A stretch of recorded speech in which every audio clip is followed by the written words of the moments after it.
예수님의 주변에는 언제나 많은 사람들로 넘치고 있었습니다. 예수님께서 동쪽으로 가면 동쪽으로, 예수님께서 서쪽으로 가면 서쪽으로 함께, 시선과 함께 발걸음이 움직이고 있었습니다.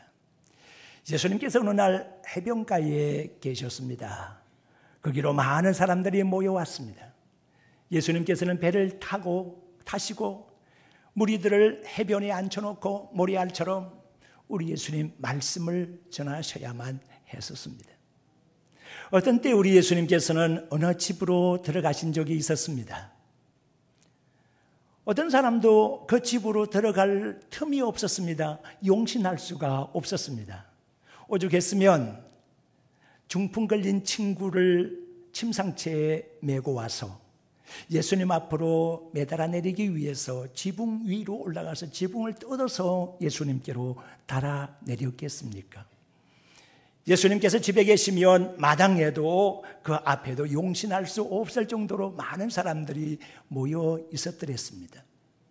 예수님께서 들판으로 가시면 그 들판으로 사람들이 먼저 가서 진을 치고 있었습니다. 우리 예수님은 쉬기를 원하셨습니다. 쉬시고저 들판으로 가셨지만 잠시도 쉴 틈을 주지를 않았습니다. 그곳에 5천 명 이상의 많은 사람들이 모여 있었더랬습니다. 예수님께서 이쪽으로 가시면 이쪽으로, 저쪽으로 가시면 저쪽으로 무리들은 함께 움직이고 있었습니다. 이 모든 무리들은 예수님께서 전하시는 선포의 말씀을 듣기 위해서 모였더랬습니다.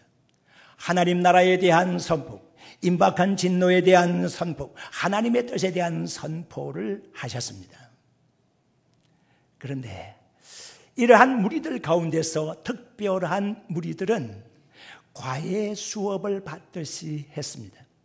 무리들이 다 집으로 돌아가고 난 다음에 일단의 다른 무리들은 제자들이라는 이름을 들으면서 예수님의 주변에 있었습니다. 예수님께서 낮에 이런저런 비유의 말씀을 들려주셨는데 그 비유의 말씀의 의미가 무엇입니까? 제자들은 물었습니다. 예수님께서는 그 비유의 말씀의 의미를 해석해 주셨습니다.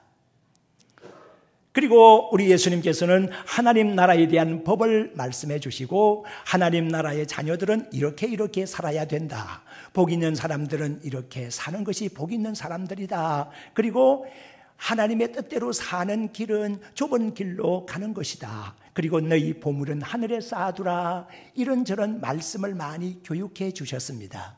이 사람들은 선포의 대상에서 뽑힘을 받은 교육의 대상이라 이렇게 말할 수가 있습니다. 우리 예수님께서는 누구에게나 모든 사람들을 다 대상으로 해서 교육시키지는 않았습니다. 모든 사람들이 다 선포의 대상이기는 했지만은 모든 사람이 다 교육의 대상은 아니었습니다. 교육의 대상은 좀 더 핵심적인 사람들이었겠다 하는 생각을 하게 됩니다. 이런 제자들 가운데서도 우리 예수님께서는 특별히 가까이 하고 싶은 제자들이 있었습니다. 특별하게 교제를 나눈 제자들입니다. 예수님께서 높은 산으로 올라가셨습니다. 다른 제자들은 다 산 아래 두시고 베드로, 요한, 야고보를 따로 떼어서 산 위로 데리고 올라가셨습니다. 그곳에서 예수님께서는 변모하셨고 모세와 엘리야와 함께 나타나셨습니다. 변형된 모습이 보여진 이곳에 베드로, 요한, 야고보만이 있었습니다. 다른 제자들에게는 비밀리에 붙여두신 것이지요. 야이로의 해당장 야이로의 12살 먹은 딸이 죽었습니다. 그의 아버지 야이로가 와서 내 딸을 어떻게 살려달라고 그렇게 요청을 했습니다. 예수님께서 믿음으로 그곳으로 가셨고 그 딸 아이가 죽어 뉘어 있는 다락으로 올라가셨는데 다른 제자들은 다 허용하지 않았습니다. 오직 베드로, 요한, 야고보만 함께 있게 했습니다. 그리하여 죽은 딸 아이가 살아나는 장면을 그대로 목도하도록 해주셨습니다. 예수님께서 잡혀가셨던 날, 마지막 날 밤입니다. 겟세마네 동산에서 기도하실 때에 다른 제자들은 멀리 두셨습니다. 그리고 예수님께서는 베드로, 요한, 야고보를 좀 더 가까이 두셨습니다. 예수님께서 피땀 흘리며 기도하는 장면을 제자들이 지켜볼 수 있도록 특별하게 배려한 사람들, 이 세 사람은 특별 교제를 나눈 사람들이었다 하는 생각을 하게 됩니다. 그러니까 예수님의 주변에 많은 사람들이 있었지만은 선포의 대상이 된 무리들과 그리고 교육의 대상이 된 제자들과 예수님께서 특별하게 뽑아서 교제를 나눈 사도들과 이러한 층이 있다. 그리고 구별되어져 있었다. 이 사람과 저 사람들이 같을 수가 없었음을 우리는 알게 됩니다. 믿음도 마찬가지입니다. 우리가 한결같이 다 믿음의 공동체로서 한 공동체 무리가 돼서 주님을 믿고는 있지만 믿음의 대상 되시는 하나님은 다 하나입니다. 삼위일체 하나님은 분명합니다. 그런데 우리 각자가 가지고 있는 믿음의 분량이 다르다고 하는 사실입니다. 어떤 사람은 큰 믿음을 가지고 있습니다만 어떤 사람은 작은 믿음을 가지고 있습니다. 어떤 사람은 아름다운 믿음을 가지고 있습니다만 어떤 사람은 천박한 믿음을 가지고 있습니다. 믿음이라고 하는 이름만 가지고 있을 뿐 정말 믿음의 사람인지 아닌지 분간되지 않을 정도의 사람도 없지 않아 있습니다. 어떤 사람은 강한 믿음의 사람이 있는가 하면 어떤 시험이 와도 어떤 유혹이 와도 넘어가지 아니하는 강한 믿음의 소지자가 있는가 하면 어떤 사람은 약한 시험에도 넘어가고 이리저리 흔들리는 사람이 없지 않아 있다고 하는 것입니다. 그러니까 믿음의 대상은 한결같지만은 믿음의 정도와 믿음의 분량과 믿음의 방식에서 많이 차이가 있음을 우리는 알게 되는 겁니다. 오늘은 2절과 3절의 말씀을 통해서 믿음에 대한 결론을 내리려고 그럽니다. 믿음을 증거할 수 있는 그 무엇이 있을까 하는 점에 우리가 조금 생각을 해봐야 합니다. 어떤 것입니까? 우리 믿음의 성도들에게는 믿음이라고 하는 날개가 있습니다.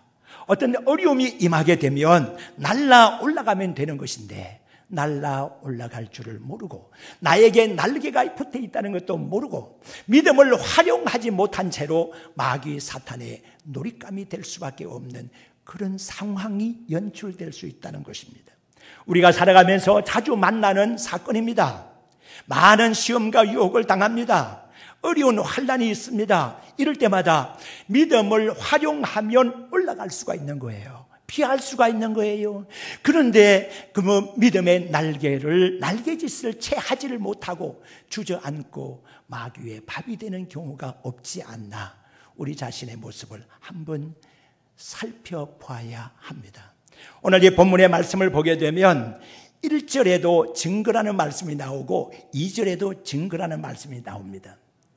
믿음은 바라는 것들의 실상이요 보이지 않는 것들의 증거라 그렇게 말씀하고 있는데 이 1절의 증거는 영어로 말하면 evidence라고 하는 말로 번역이 되어 있는데 이것은 확신이라고 말을 바꾸어서 할 수가 있습니다.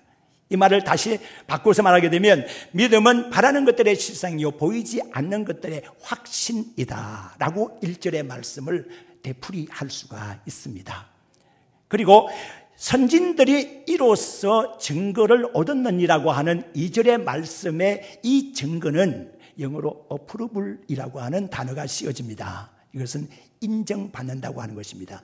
선진들이 믿음으로써 인정을 받았다라고 하는 말씀으로 해석이 될 수가 있습니다. 믿음의 성도 여러분, 많은 믿음의 선진들에 대한 얘기가 히브리 11장에 계속 나오고 있습니다. 제일 먼저는 아벨에 대한 얘기가 나오고 있습니다. 아벨은 어떻게 인정을 받은 것입니까? 그의 믿음이 무엇으로 인정을 받은 것입니까? 나타난 것이 있습니다. 믿음이 믿음을 증명하는 것이거든요. 나타난 것은 제사로 나타났습니다. 하나님께 믿음의 제사를 드림으로써 믿음이 있는 사람이다, 의로운 사람이라고 인정을 받은 사람이 바로 아벨입니다. 원하기는 오늘 이 시간 하나님께 예배하고 있는 우리의 예배가 아벨의 제사처럼 되어서 하나님의 인정을 받을 수 있기를 바랍니다. 그리고 에녹도 하나님을 기쁘시게 하는 자라고 했습니다. 그때 당시 많은 사람들이 부패하고 죄악에 치우쳐서 마음대로 자행자제하고 그렇게 살았습니다. 그렇지만 에녹이라고 하는 사람은 오직 하나님께 관심이 집중되었습니다. 초점이 하나님께 있었습니다. 어떻게 하면 하나님을 기쁘시게 할까 하는 일에만 열심히 노력을 했습니다. 그 결과 65세에 무드셀라라는 아들을 낳았고 300년간 하나님과 동행하면서 365세에 죽음을 보지 않고 하늘로 올라간 사람이 바로 에녹이라고 하는 사람입니다. 믿음의 성도 여러분, 에녹이라는 사람은 하나님을 기쁘게 해드리는 사람으로서 그 믿음이 인정을 받았습니다. 이 시간 이곳에서 하나님의 말씀을 받는 여러분들이 다른 사람을 몰라도 하나님을 기쁘시게 해드리는 사람들로서 그 믿음이 인정받아지기를 주의 이름으로 축원합니다. 노아라고 하는 사람이 있습니다. 하나님께서 노아에게 이제 120년 후에 홍수 심판이 임할 것을 예고해 주셨습니다. 눈에 보이지는 않았지만은 전혀 알 수 없는 일이지만은 하나님의 말씀을, 그 예고한 말씀을 그대로 받아들이면서 120년 동안 그의 믿음에는 조금도 흐트러짐이 없었습니다. 그의 믿음의 자태는 하나의 한치의 잘못된 것도 없이 하나님의 말씀을 그대로 받아들이면서 120년 동안을 오직 배를 짓는 일에, 방주를 짓는 일에 최선을 다했습니다. 이것이 하나님께 인정을 받았더라고 했습니다. 변치 않는 믿음으로 인정을 받은 노아 말입니다. 그 이후에도 계속 믿음이 좋은 사람들에 대한 얘기가 나옵니다. 아브라함의 걸음이 인정을 받았었고요. 그 이후에도 믿음으로서 바다를 연 사람에 대한 얘기가 나오고 믿음으로서 사자의 입을 막은 사람들이 나옵니다. 그러니까 믿음이 좋은 사람들은 믿음의 증거가 분명하게 나타난다 하는 것입니다. 사랑하는 성도 여러분, 우리의 믿음은 어떤 증거로 나타나고 있습니까? 예수님 당시에 믿음이 좋은 사람들로 정평이 난 사람들이 있었습니다. 많은 사람들이 그 사람들의 믿음은 인정했습니다. 어떤 사람들입니까? 서기관들이요, 바리새인들이었습니다. 서기관과 바리새인들은 자기 자신들이 스스로 믿음이 좋은 사람들이라고 자처하고 있었습니다. 그리고 주변의 많은 사람들도 서기관과 바리새인들의 믿음을 축켜 세워주고 제일 좋은 믿음의 소지자들이라고 인정을 했습니다. 그런데 예수님께서 그들의 믿음을 어떻게 보셨습니까? 물론 우리 예수님께서 그들의 믿음을 전혀 없는 것으로 보지는 않았습니다. 마태복음 5장 20절의 말씀 보게 되면 너희의 의가 서기관과 바리새인보다 낫지 못하면은 천국에 들어갈 수 없다고 하는 말씀을 하셨습니다. 그러니까 바리새인이나 서기관들도 믿음의 의가 어느 정도는 있다고 예수님이 인정을 하신 겁니다. 그것보다 나아야 된다고 말씀하셨으니까. 그러니까 무엇입니까? 서기관과 바리새인들의 믿음을 원급으로 본다 그러면 너희들은 그것보다 나은 비교급의 믿음을 가져야만이 구원을 받을 수 있고 천국에 들어갈 수 있다, 이런 말씀이 되는 겁니다. 바리새인과 서기관들의 믿음은 그때 당시 많은 사람들이 믿음이 좋다고 인정을 했습니다. 그런데 예수님은 전혀 그렇지 않았습니다. 화 있을진저라고 했을 때에 제일 먼저 들어가는 이름이 서기관이고 바리새인들이었습니다. 그들은 형식주의자들이었고 의식주의자들이었습니다. 바리새인과 세리가 기도하러 올라갔습니다. 이것은 예수님께서 누가복음 18장에 하신 비유의 말씀 속에 나와 있습니다. 먼저 바리새인의 기도에 대하여 언급하고 있습니다. 바리새인은 눈을 들었습니다. 그리고 얼굴을 하늘로 향하여 하나님께로 향하여 쳐다보면서 이렇게 말씀하고 있습니다. 나는 불의하지도 않았습니다. 나는 토색하지도 않았습니다. 나는 간음하지도 않았습니다. 그리고 나는 저 세리와도 같지 않음에 대해서 하나님께 감사합니다. 나는 소득의 11조를 하나님께 바쳤습니다. 나는 한 주일에 2번씩 금식했습니다. 그러면서 하나님 앞에서 자기의 의를 자랑했습니다. 그런데 세리는 어떠했습니까? 세리는 그저 가슴만 칠 뿐이었습니다. 하나님, 나는 죄인입니다. 나는 죄인입니다. 이 두 사람이 다 기도를 마치고 돌아갈 때 누가 인정을 받았다고 했습니까? 우리 하나님께서는 바리새인의 기도는 묵살해 버리셨고 세리의 기도를 인정하셨다고 성서는 기록하고 있습니다. 우리가 사람들에게 인정받는 것이 중요한 것이 아닙니다. 그렇기 때문에 우리 주변에 우리를 향하여 아무개는 믿음이 좋다고 이렇게 말을 했을 때 만약에 여러분들이 그 당사자라고 그런다면 여러분들은 그 말의 절반의 절반도 믿지 말기를 바랍니다. 그렇게 하셔야 됩니다. 정말로 여러분들이 주변에서 여러분들을 향해서 믿음이 좋은 사람이라고 축켜 세웠을 때에 나 그 정도 되는 사람이라고 자기를 내세우게 되면 그 순간 교만한 사람이요 믿음이 없는 사람으로서 평가가 될 수밖에 없는 것입니다. 하나님이 보실 때에 심판주 되시는 하나님께서 보실 때에 어떠냐는 것이 중요한 거예요. 사람들, 우리 주변에 있는 사람들은 아마추어들이에요. 아마추어예요. 눈으로 보는 대로 판단할 뿐이에요. 그러나 우리 하나님께서는 우리의 마음속 깊은 곳을, 우리의 영혼의 깊은 곳을, 우리의 형편을 다 알고 계시는 분이십니다.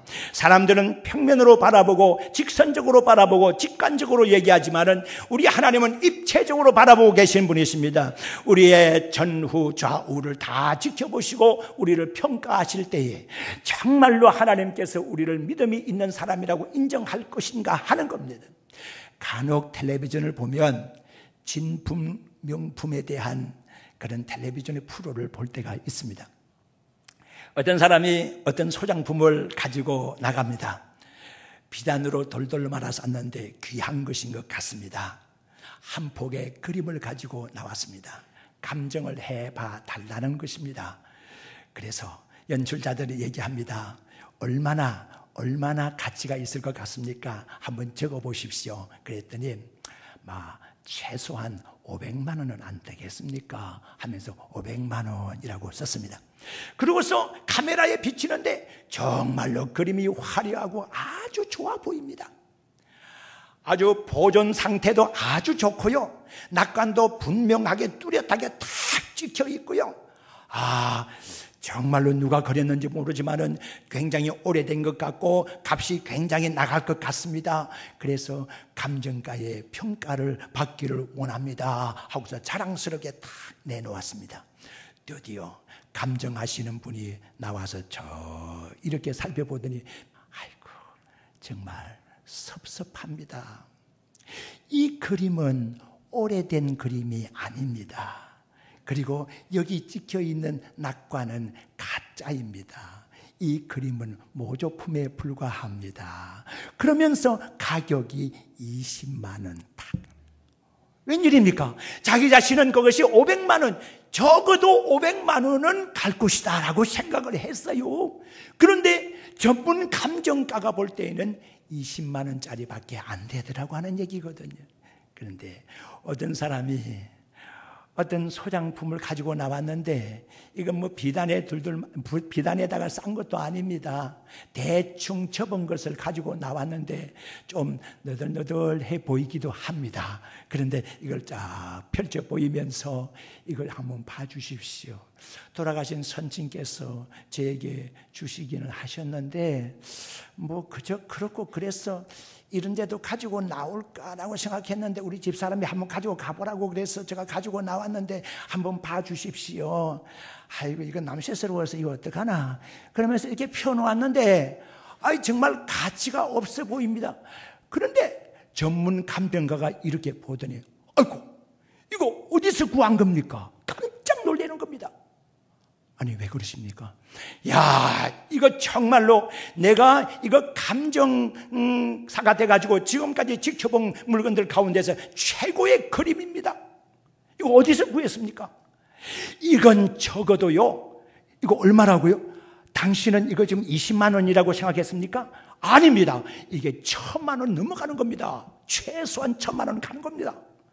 자, 이 사람이 얼마나 좋았겠습니까?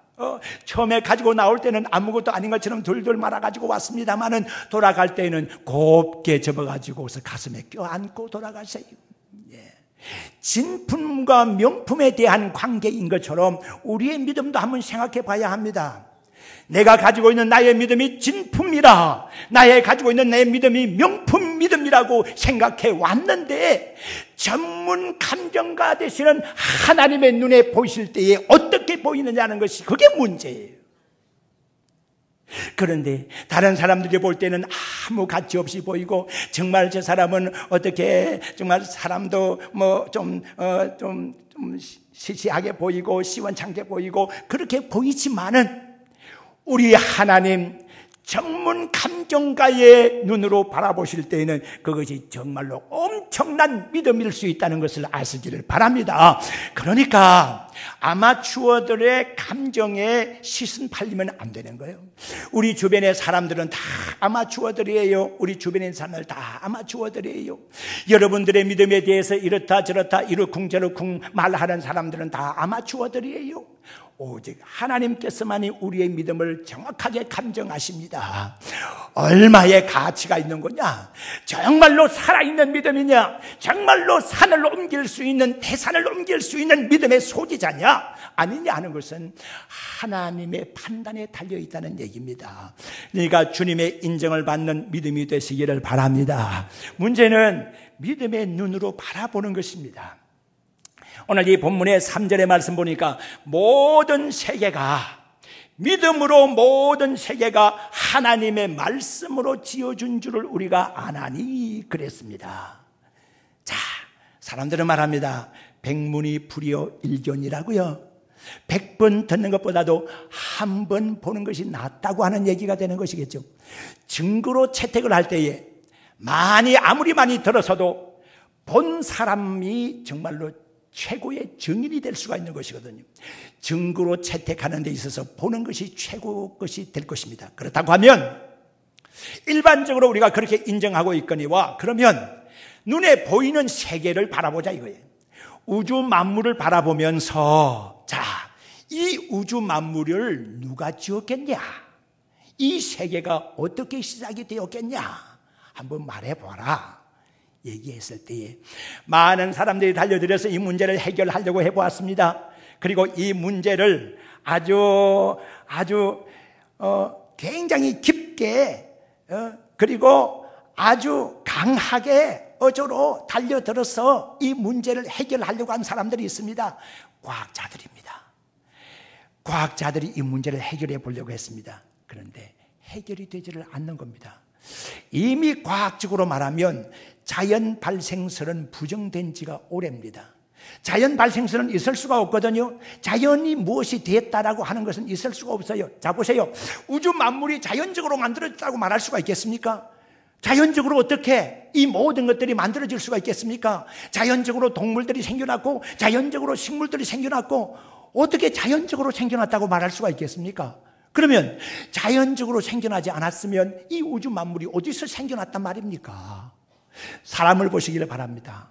사람의 오묘막직한 이 모습이, 여러분 보세요. 자연적으로 우연히 만들어진 것이겠습니까? 아닙니다. 모든 인류의 최초로 올라가서 인류의 시조가 있을 텐데, 그러면 인류의 시조가 되는 그분은 어디서 생겨난 거냐? 누가 만든 거냐라고 했을 때에 해답이 어떻게 나올 수가 있겠습니까? 과학자들은 이것을 증명할 수가 없습니다. 어떤 관찰로 어떤 연구로 이것을 해결할 수가 없습니다. 그런데 하나님의 말씀은 가장 첫머리에 이 말씀을 얹어놓고 있습니다. 태초에 하나님이 천지를 창조하시니라. 이게 분명한 말씀이거든요. 이것을 믿음으로 받아들이지 않으면 안 되는 것이요. 믿음으로 모든 세계가 하나님의 말씀으로 지어준 줄을 아나니, 그렇게 되어 있습니다. 믿음만이 필요한 겁니다. 믿음이 없으면 아무것도 인정될 수가 없습니다. 믿음의 성도 여러분, 믿음은 바라는 것들의 실제 그 모습이에요. 믿음이라는 것은 참으로 아름다운 거예요.